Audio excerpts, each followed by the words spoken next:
Hello everyone, welcome to Daski Dunia. Today our topic is heredity and evolution.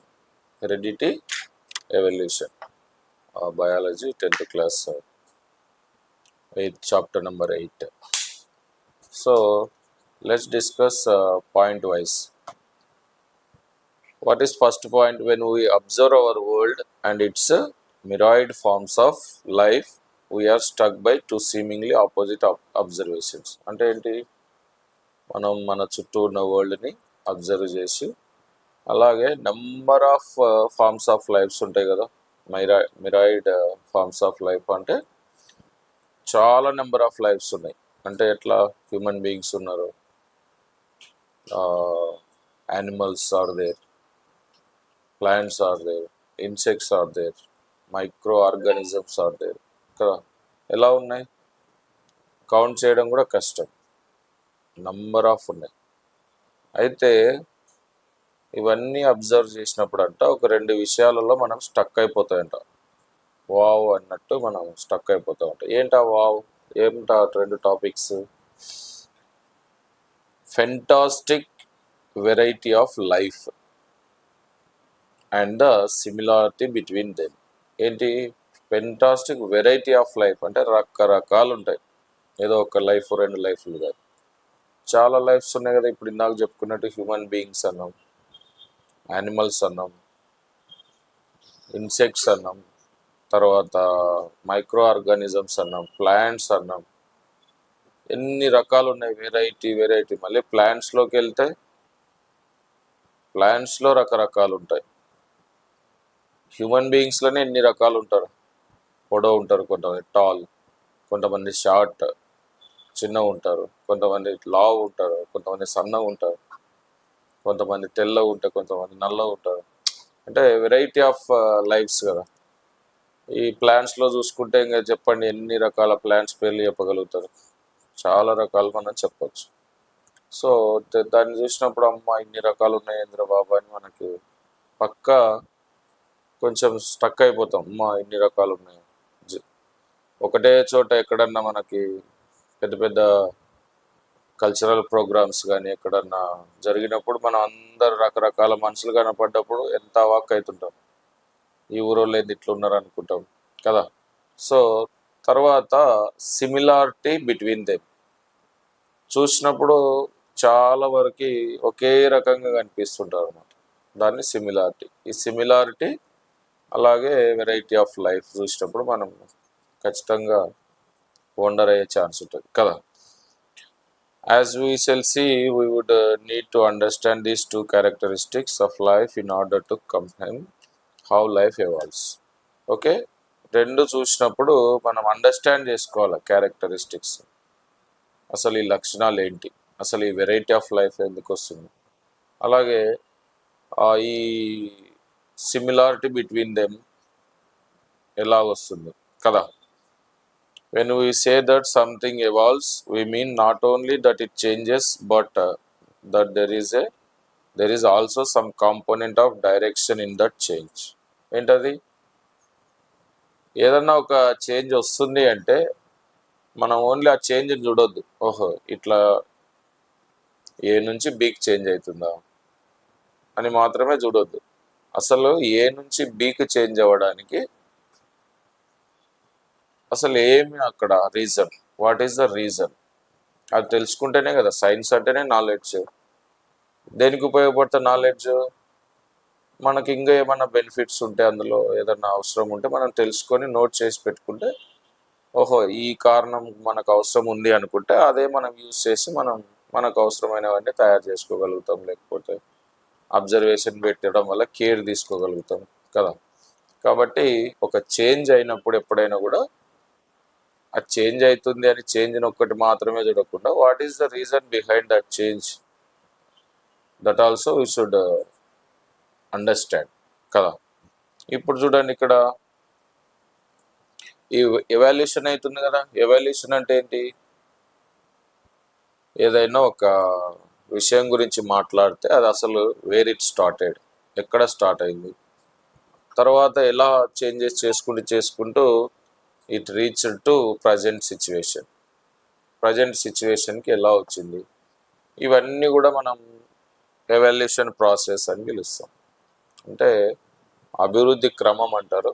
అంటే ఎక్కడ start అయింది, దాని తర్వాత ఎలాంటి చేంజెస్ తీసుకుంది, ఇప్పుడు ప్రజెంట్ ఇలా ఉంది అని తెలుసుకుంటే దాన్ని ఎవల్యూషన్ అని పిలుస్తారు.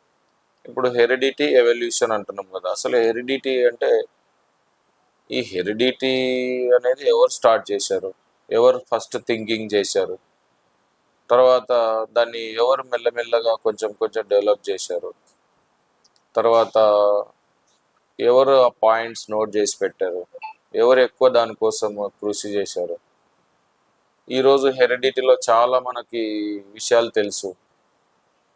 ఫాదర్ నుంచి పిల్లలకి ఏమొస్తాయి, మదర్ నుంచి పిల్లలకి ఏమొస్తాయి, గ్రాండ్ ఫాదర్ గ్రాండ్ మదర్ నుంచి, ఇలాంటివన్నీ మనకి ఎవరు నోట్ చేసి పెట్టారు. ప్రజెంట్ ఇంకా ఏమేమి విషయాలు, ఇవన్నీ కూడా ఎక్కడ హెరిడిటీ గురించి ఎవరు ఆలోచించారు, ఎలా స్టార్ట్ అయింది ఆ థింకింగ్, మెల్లిమెల్లిగా ఈరోజు మనకున్న ఇన్ఫర్మేషన్ ఎలా వచ్చింది, ఎంతమంది సైంటిస్టులు దాని వెనకాల వర్క్ చేశారు. సో ఇవన్నీ కూడా ఏమని పిలుస్తారు, ఎవల్యూషన్ అని పిలుస్తారు. ఏ మ్యాటర్ అయినా సరే, ఏ విషయం అయినా సరే, ఏ టాపిక్ అయినా సరే, ఈ ఎవల్యూషన్ అనేది కంపల్సరీ ఉంటుంది. ఎందుకు, ఏ విషయమైనా ఏదో ఒక చోట it should start somewhere. Okay, it should be have some starting point కదా. స్టార్టింగ్ పాయింట్ ఉంటుంది, తర్వాత మెల్లిమెల్లిగా డెవలప్ అవుతుంది, ప్రజెంట్ సిచ్యువేషన్ ఉంటుంది. ఒకవేళ ఇంకా అవసరమైతే కూడా ఫ్యూచర్లో కూడా అవసరాన్ని బట్టి దాన్ని డెవలప్ చేసుకుంటారు. కాబట్టి దిస్ ఈస్ కాల్డ్ ఎవల్యూషన్. ఎవరు ఎవల్యూషన్, హెరిడిటీ గురించి. ఇప్పుడు చూడండి, how does evolution take place, అసలు ఎవల్యూషన్ ఎలా అవుతుంది, తర్వాత does it occur in slow and steady manner or in quick gems.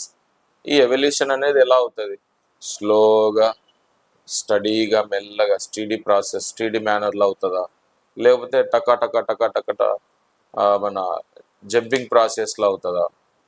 ఇంకో క్వశ్చన్ ఏంటి, is it just about change and producing something new and different.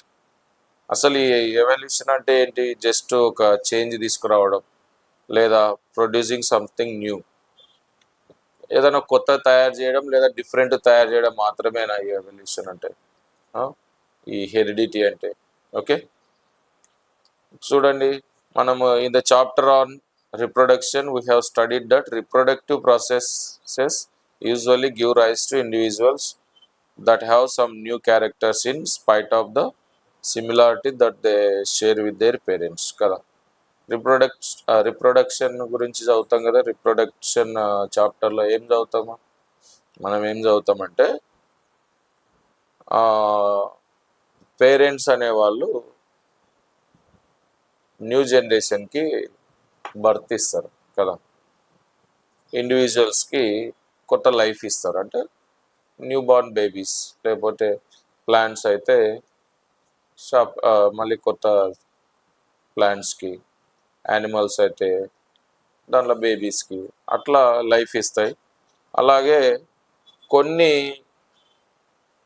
Characters, కొన్ని లక్షణాలు వాళ్ళ పేరెంట్స్కి పిల్లలకి మధ్యలో కొన్ని సిమిలారిటీస్ ఉంటాయి, అంటే కొన్ని షేర్ చేసుకుంటాయని మనం రిప్రొడక్షన్ చాప్టర్లో చదువుకుంటాం. Often such new characters give rise to observable changes in life forms. కానీ ఆ రిప్రొడక్షన్ ప్రాసెస్లో ఏవైతే మనకు ఆ చేంజెస్ అబ్జర్వ్ చేస్తామో దానిలో చూసి మనము, అరే ఇదేదో అబ్జర్వ్ చేయాల్సిన విషయమే, ఎందుకబ్బా ఇలా వస్తుంది, ఫాదర్ మదర్ ఇలా ఉన్నప్పుడు బేబీ ఇలా ఎందుకు వస్తున్నారు, ఈ ప్లాంట్ ఇలా ఉన్నప్పుడు దాని నెక్స్ట్ జనరేషన్ ఇలా ఎందుకు వస్తుంది, యానిమల్స్ ఇలా ఉన్నప్పుడు ఇలా ఎందుకు వస్తుంది, మనం చూసినప్పుడు ఖచ్చితంగా మనం అబ్జర్వ్ చేయాలని కోరుకుంటాం. అలాగే ఇలా అవ్వడానికి కారణం ఏమై ఉంటుంది అని మనం రీజన్ తెలుసుకోవాలని ఆలోచన చేస్తాం. ఎప్పటికైనా సరే 100లో 95% అన్నా, just according to my knowledge I'm telling, ఇలా ఆలోచిస్తారు. ఒక 5% ఎవరన్నా ఏం జరిగితే మనకెందుకని నెగ్లెక్ట్ చేస్తారు because of their busy work. కానీ చాలా మందికి ఆ యొక్క ఎంథూసియాజం ఉంటుంది. ఏమని, అసలు ఎందుకు జరిగింది, ఎప్పుడు జరిగింది, ఎలా జరిగింది, ఎక్కడ జరిగింది కదా, ఆ క్యూరియాసిటీ అనేది ఉంటుంది. కాబట్టి ఇట్లా చేంజెస్ చూసినప్పుడు, రిప్రొడక్షన్ తర్వాత చేంజెస్ చూసినప్పుడు ఖచ్చితంగా అందరికీ ఏమనిపిస్తుంది, దీని వెనకాల రీజన్ ఏంటి అని తెలుసుకోవాలనిపిస్తుంది కదా. అయితే ఈ పేరెంట్ నుంచి నెక్స్ట్ జనరేషన్కి ఇట్లా వస్తున్నాయి కదా, దాని దగ్గర కొన్ని క్వశ్చన్స్ రేజ్ చేద్దాం. ఏంటవి? How are new characters produce? అసలు ఈ కొత్త క్యారెక్టర్స్ ఎలా వస్తాయి? హెరిడిటీ అంటే ఏంటి? హెరిడిటీ అంటే ముందున్న జనరేషన్ నుంచి నెక్స్ట్ జనరేషన్కి ఏవైనా క్యారెక్టర్స్ అన్నీ ట్రాన్స్ఫర్ అవ్వడాన్ని హెరిడిటీ అంటారు. మళ్ళీ మనకి రూలింగ్కి వస్తే ఇప్పుడు ఒక కింగ్ ఉన్నాడు, వాళ్ళ కొడుక్కి రూలింగ్ వచ్చింది అనుకో, రూలర్ ఎట్లా అయ్యాడైనా? హెరిడిటీ అంటే తండ్రి నుంచి వంశపారంపర్యంగా వచ్చింది, తండ్రి నుంచి వచ్చింది. తండ్రి because his father was the king, next his father he became a king కదా. కాబట్టి ఇది హెరిడిటీ అంటారు. కొన్నిసార్లు మనం ఆస్తుల గురించి మాట్లాడుతుంటాం. ఒకవేళ మన పేరెంట్స్ని ఎప్పుడన్నా మనం అడిగామనుకోండి, ఎట్లా నువ్వు ఇంత రిచ్ కాగలిగావు, ఈ ఆస్తి ఎలా, ఈ ఇల్లు ఎలా అని అడిగితే ఏమని చెప్తారు వాళ్ళు? కొంతమంది ఏమో by my own hard work I got them అంటారు. కొంతమంది ఏం చెప్తారు, మా డాడీ ఇచ్చాడు, మా తాత ఇచ్చాడు అని చెప్తారు. అంటే సొంతంగా కష్టపడి సంపాదించుకున్నారు అనుకోండి, అది వేరు. అదే మన తాతల నుంచో తండ్రుల నుంచో ఒక ప్రాపర్టీ మనకు వచ్చింది అనుకో, దాన్ని ఏమంటారు? హెరిడిటీ అంటారు. సో హెరిడిటీని ఇక్కడ రకరకాలుగా సిచ్యువేషన్ బట్టి మనం వాడచ్చు. ఇక్కడ సైన్స్లో ఏంటి హెరిడిటీ? పేరెంట్స్ నుంచి నెక్స్ట్ జనరేషన్కి ఏవైతే లక్షణాలు వస్తాయో దాన్ని ఏమని పిలుస్తారు? హెరిడిటీ అని పిలుస్తారు. ఓకే, సో ఆ క్యారెక్టర్స్ ఎలా ప్రొడ్యూస్ అవుతాయి, తర్వాత ఆర్ దే ఇన్హెరిటెడ్ అంటే ముందే మనకు బాడీలో ఇన్బిల్ట్ ఉంటాయా, లేకపోతే వేరే వాళ్ళ నుంచి వస్తాయా, ఏంటి దాని కథ అంతా చూద్దాం. Do they have any role in the process of evolution? Okay, ఈ ఎవల్యూషన్లో దాని రోల్ ఏమన్నా ఉందా?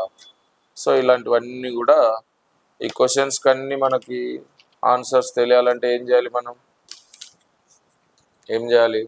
ఖచ్చితంగా ఈ హెరిడిటీ అనే ఒక చాప్టర్ మనం క్లియర్ కట్గా చదివితే మనకి ఈ హెరిడిటీ గురించి మొత్తం తెలుసుకోగలుగుతాం. ఓకే.